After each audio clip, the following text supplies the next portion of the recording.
Hello, everybody. Welcome back to New York Talk. This is the instant reaction. And who saw that coming? Well, most of us predicted a win.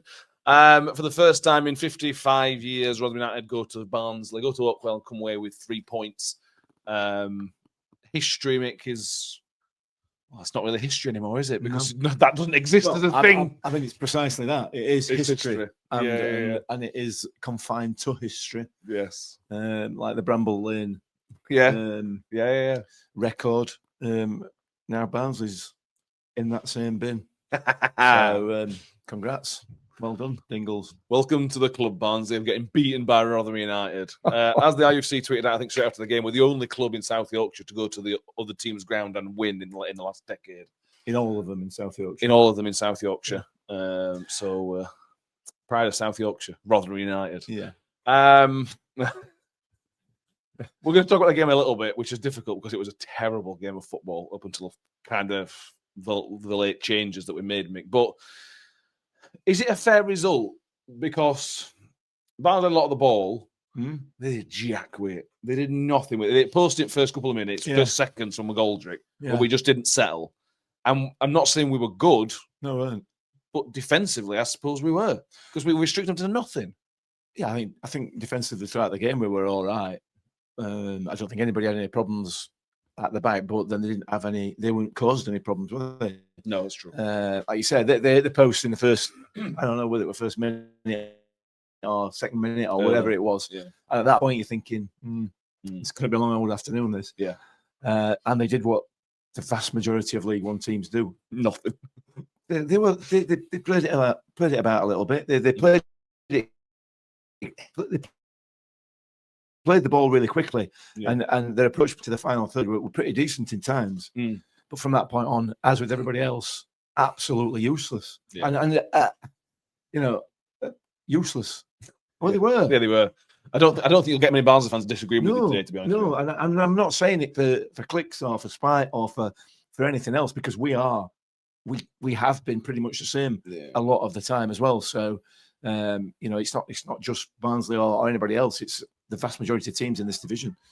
Yeah, from another perspective, though, I think we set up wrong, completely wrong. I thought we set up to contain. I thought we set up to almost get through the game until Sam Nombe turns up. And I think it was a mistake, because when we became a bit more proactive in the second half, we had so much more joy. I think that first half, I think I'm sure I'll look back and say set up wrong. Arguably, maybe he will. Although we went in 0-0. We went in 0-0. So, we're not. If he's done his homework, he knows that it would appear that if you can contain them for the first 10, 15 minutes, they completely run out of ideas. Yeah. And that's essentially what happened. And then, he made the substitutions in the second half, and we put our foot on the gas a little bit. And I would argue that for the bulk of the second half, we were the better team. Yeah. We certainly created more. It felt like we created more. And obviously we got the goal in the end.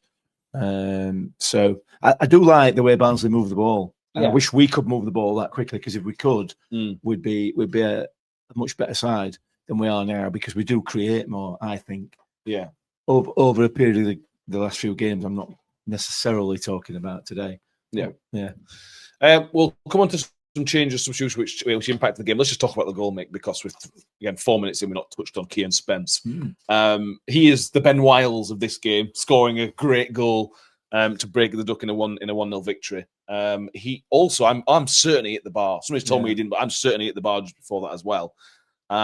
It's just a stunning finish. It's just, he couldn't have wished to hit it any better, could he? I don't think. No, he hit it really sweet. He hit the other one really, really sweetly. Yeah, I thought it hit the bar. I thought it skimmed the top of the bar as well.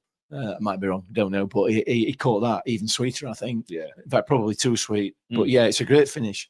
It's a great finish, and it was a combination of a decent amount of pressure on that Barnsley back line. The two centre halves were already on the booking. The number 5, I think you described him as a donkey with a capital D, and absolutely nailed that description, because he was really, really poor, and we could and should have exploited that a lot more. So we went too aerial and less on ground. Yeah. I think if we'd have pressed higher and more aggressively, he would have folded almost immediately, because he couldn't control the ball, let alone. No, he couldn't. No. No. Anyway. But Barnsley had the success down the left-hand side, and that stopped as soon as Denzel Hall came on. Yeah. Now, sat with my brother Danny, and I was saying, you've got to take McWilliams off. McWilliams is the problem. He's not a natural right back, not right wing back. And he brings Denzel Hall on for Joe Rafa. I'm thinking, I'm not sure about that. And it was a genius move. Because as soon as Denzel Hall come on, within a minute, Denzel Hall's right up his backside. Yeah. And then it allowed McWilliams to go further forward. Yes. Again, I don't think McWilliams was brilliant today, but it allowed McWilliams to be much more effective. And that's not a dig at Joe Rafa. It was just that player had legs for days. It was just like that legs that Denzel Hall got just allowed. It took him out of the game. He didn't have a touch after that. No. The problem is that Joe Rafferty's not got the pace to unfortunately for Joe Rafferty to keep up with a player like him, and he was causing lots of problems, particularly in that first half. And it wasn't helping McWilliams at all because he couldn't get forward. And defensively, it's not his position. So I'm not going to criticise Sean McWilliams for anything while he's playing in that position. Yeah. You know, but he did struggle. He did struggle. Yeah, we assume Denzel Hall isn't fit, but we'll maybe find out more about that. I haven't even listened to the post-match yet. We'll sit here after. But we saw at the game relatively comfortable. There was that moment where that player burst in from the right-hand side at the very, very end. Yeah. But it's just good. 2 ice in 2 weeks, 2 1-0s, 2 really good game management towards the end of the game, I thought. Yeah, I thought so, yeah. Again, we Orient were a lot more dangerous. In the last few minutes than Barnsley were today. Barnsley just continued in the same way, hoping that something would just bounce right. So yeah, we managed it reasonably well. I don't think we were really in any danger. I might be wrong. I can't think of a time that we were. So yeah, I'm sure somebody will tell us. Did really well. Yeah, really, really well. Let's move on to man of the matches. I know if you listen, you will have a man of the match. Whoever that may be, make sure you leave us a comment and let us know who your man of the match was. While we're here, before we get into our man of the matches, make sure you've subscribed because we're less than 60 away from 2,000 subscribers. And I hope everybody enjoyed the Joe Rafa interview, which we'll talk about tomorrow on the full podcast. And give this video a thumbs up. Mick, on to man of the match. Oh, yeah. For me, there's only one. And it's a shame Steve's not here and the head of the Dango Appreciation Society to give this one out. But Dango was just... He was the best player on the pitch by an absolute mile. It came through in the last 20 really a lot. That's when it became obvious. But Dango just keeps the ball moving. He's kind of a mix of the Dan Barlaster, but he's got a mix of the Wilds, he's about a big mix of the Rathbun. It's all of those together. Yeah. He got a couple of their players booked, I think, as well in terms of winning those late tackles. But I'm just in love with Dango. He's such a good player. I don't particularly share your love of him, in that sense. But yeah, he was outstanding. I do like him. He's a hell of a player, and he's going to be a hell of a player once he matures. Yeah, I thought he had a really, really good game, and arguably probably was man of the match. It's difficult to pick anyone else out who really stood head and shoulders. I've talked about Zach Jules last week. I talk about him again because I thought he was outstanding again today. He's back to the Zach Jules that we know he can be, and long may that continue. Because I don't think he missed a trick today. Agree. Also became a father yesterday, so congratulations, Zach Jules. To Zach Jules. Baptiste again, faultless. Look at the lad. Look at the age of that young man. You know, and he's growing in confidence week after week.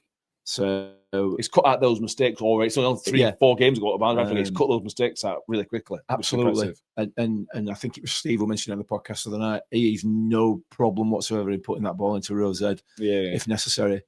So yeah, defensively I thought we were really, really good. But Dango, I think he probably gets it by a neck. Yeah. If it's anybody else, let us know. It wasn't a great game. That doesn't make me any less happy. But it's even better. It's even better. It does make it even better. Absolutely.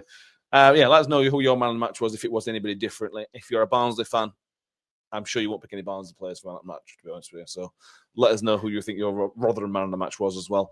Anything else? No. I enjoyed that. I enjoyed today. I really, really enjoyed today. That away end were fantastic. Full of nerves, full of energy, but loved it anyway. Thank you all for watching. We will see everybody next time. Don't forget to like, subscribe, everything else. And as always, up the Millers. Up the Millers.